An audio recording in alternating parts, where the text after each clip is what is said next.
took it up Rutledge Way, and every Sunday evening I'd ride her in Ollie Well.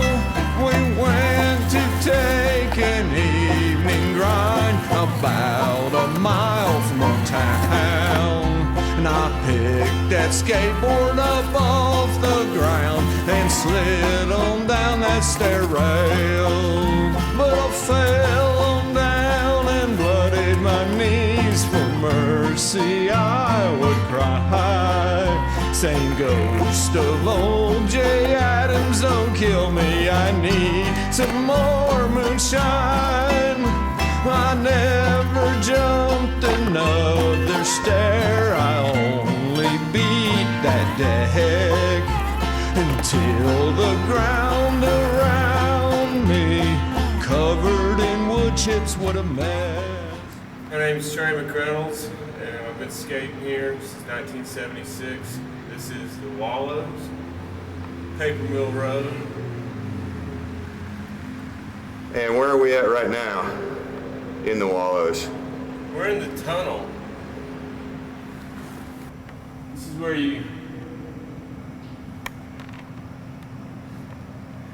you did all those crimes as a kid. Hanging out here, skating the ditch. Yeah, this is where the smoke breaks were. The smoke breaks. Yeah. So, tell me, you say the first time you skated down here was in 1976. Who else was skating with you back then? A guy named Doug Robbins told me about this place. I heard about it in 7th grade, and it was totally covered in woods out there. And it's all clear now, but it was a sort of a hidden spot. There was no graffiti here. It was just plain concrete. Graffiti makes it real slick now, kind of. And how long, what kind of equipment were you riding back then when you first found it? I rode a plastic skateboard, a little plastic banana board. So you were ripping it up on the banana board down here? Doing fakies. Right. There was a line on that wall over there. Lines going up to see how high you go up, and then you fake you down. Go up, and then you know, no kick turns yet. Later that year, I could do kick turns. Probably halfway up the wall was the raddest thing, and we thought we were badasses. It's pretty intense. So when did it really start getting where the Wallows was a popular spot? In the 80s. Actually, the first people to ride here were the volunteer flyers. And it used to say above here, the first graffiti ever here said volunteer flyers in spray paint. And who were they exactly? I think a bunch of college kids.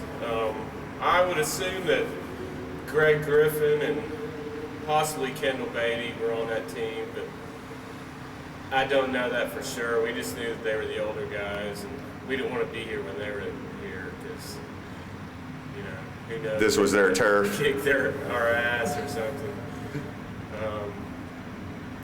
So the first time I remember coming down to Wallows was back, I guess, about 1982 when I first moved here. When did we have the first Wallows Jam? 83. 83? It was the fall of 83. It's right before I moved to New York for a couple of years. I remember, and the biggest thing back then is we'd go get drunk at Hawkeye's. We'd go do 4-for-1s. Like, if you drank 3 of those, that's like 12 shots of liquor. Then you come down here at night with no lights, crappy equipment, trying to ride this place, and the next day you'd wake up all bloody. You know, you couldn't feel it that night, but the next day you'd wake up and go, damn. It's a real big Wallows jam. We had a keg down here that day too. We skated and then drank a keg once it got dark, and even kept skating in the dark.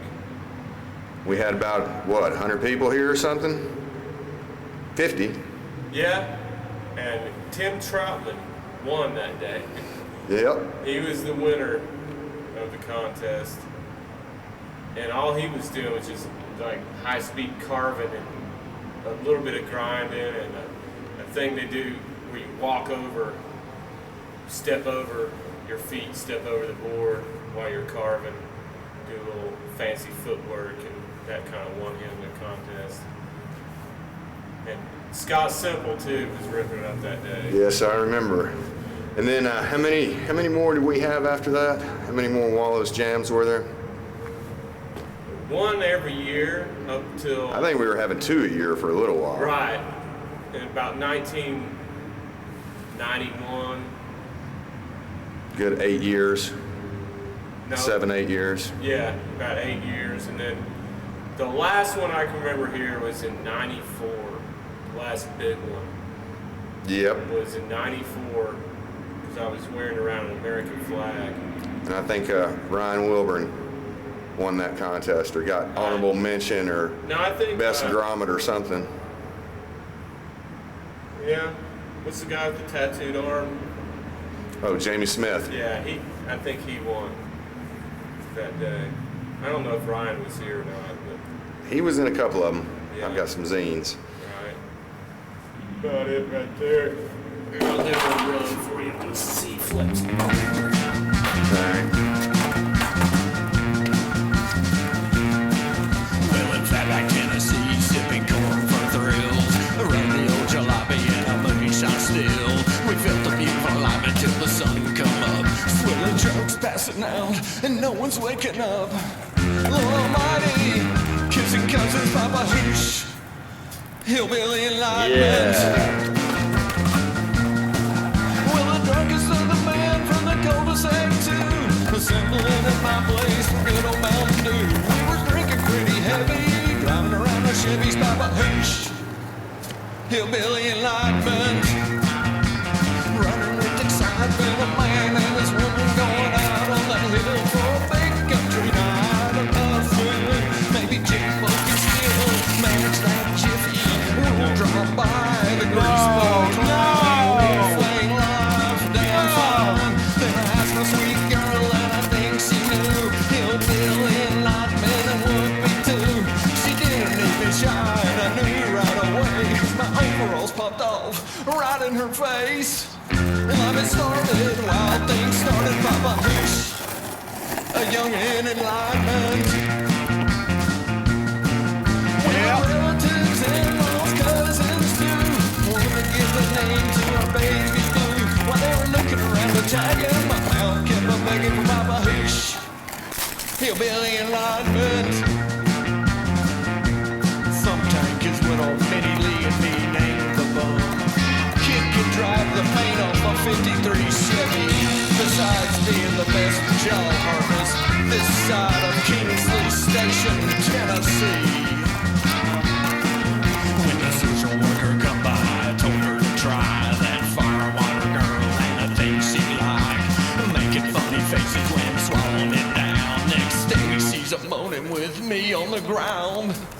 Lord Almighty, kissing, squeezing, drinking, moaning. Hillbilly enlightenment. More women in the neighborhood wanted to. They were making plans for Junior Blue. They were jumping, trying to bully, but my mouth kept a dreaming Papa Hoosh. Hillbilly enlightenment. Wound up having 17 kids back in that cul-de-sac. Let me tell you, I had all the enlightenment I could handle. Kinda hard to stay fertile when every beautiful jug of moonshine wants to love ya.